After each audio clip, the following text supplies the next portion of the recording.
Good morning, Bryte Church, and welcome to another devotion. I titled this day's devotion, Humble Heirs and Haughty Hellions.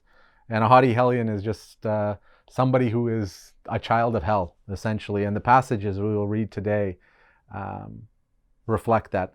Matthew 5:5, Blessed are the meek, for they shall inherit the earth.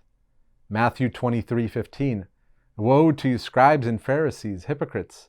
Because you travel around the sea and land to make one proselyte, and when he becomes one, you make him twice as much a son of hell as yourselves. And Isaiah speaks very much the same thing. Isaiah 5:18-19. Woe to those who draw iniquity with cords of falsehood, who draw sin as with cart ropes, who say, Let him be quick, let him speed his work, that we may see it. Let the counsel of the Holy One of Israel draw near, and let it come, that we may know it.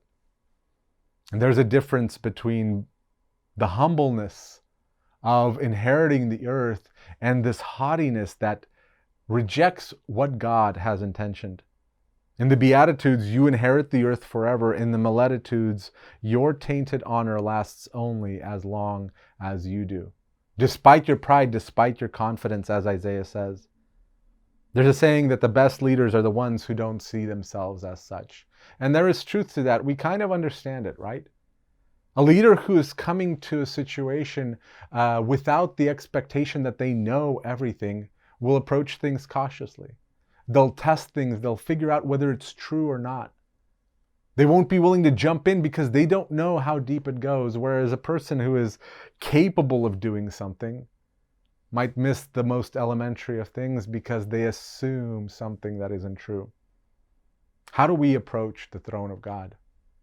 How do we approach what we've inherited from God, both responsibility and grace here on earth? Is it with a certain sense of pride, with a certain sense of understanding? I've come from a Christian household. I've come from a Bible-believing church. I know what I'm about. And it is our assumption that we have inherited only truth, and our only responsibility is to carry it to the end? Or do we understand that despite all the good that we've inherited, we still have to work out and reaffirm our faith for ourselves? Not to take things at face value, so that we may become humble heirs. The meek will inherit the earth, not because of their meekness. It is not their meekness which is desirable. It is not their meekness which is an achievement. It is because they understand their limitations. They understand that though they believe eagerly and happily, God still expects them to work out their faith for themselves.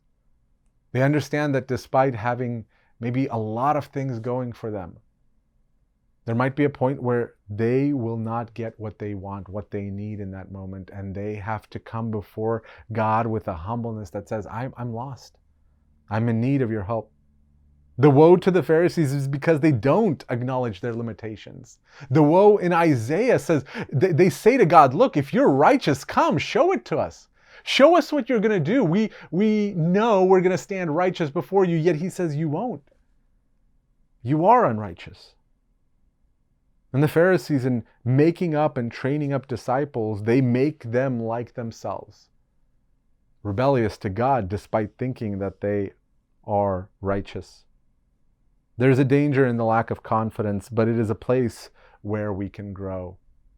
There's a danger in risking our faith, in putting ourselves in a position where we say, our faith might not be 100% accurate. There is risk in that. There is danger in that.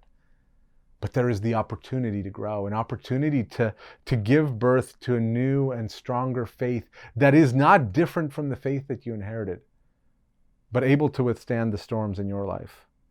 With an ever-present humility that our faith is given to us by God, that he will sustain us through the doubts.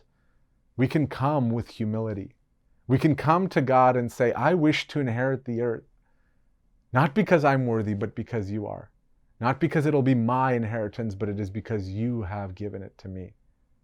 Instead of coming to God and saying, I know all, I am right, my faith is good, there's nothing to worry about. And yet we fall into danger. As you go in this week, Don't be afraid of the questions. Don't be afraid of getting slightly closer to the edge of doubt, that your faith may be renewed. Amen, and God bless.